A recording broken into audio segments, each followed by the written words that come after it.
যেহেতু আজ সরস্বতী পুজো তাই সকাল সকাল এসে সবাই মিলে মণ্ডপ সাজানোর কাজে লেগে পড়ি। এরপর যে জায়গায় আমাদের ঠাকুর বসবে ওই জায়গাটা ভালো করে ফুল দিয়ে ডেকোরেট করি। ডেকোরেশনের পর এটা হলো আমাদের প্যান্ডেলের ফাইনাল লুক। কেমন হয়েছে তোমরা প্লিজ কমেন্ট করে জানিও। মণ্ডপ সাজানো কমপ্লিট করে এবার আমরা চলে গেলাম ঠাকুর আনার জন্য।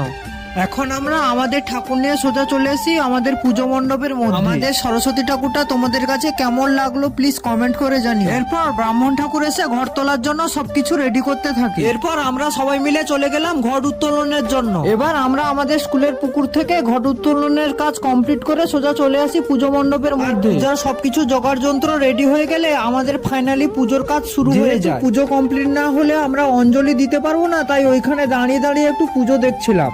এখন বাজে প্রায় বিকেল 4:30 আর এইমাত্র আমাদের অঞ্জলি দেওয়া কমপ্লিট হলো। এখন আমি অঞ্জলি দিয়ে বাড়ি যেতে থাকি, আর ততক্ষণে তোমরা আমার চ্যানেলটিকে সাবস্ক্রাইব করে আমার পাশে থাকো।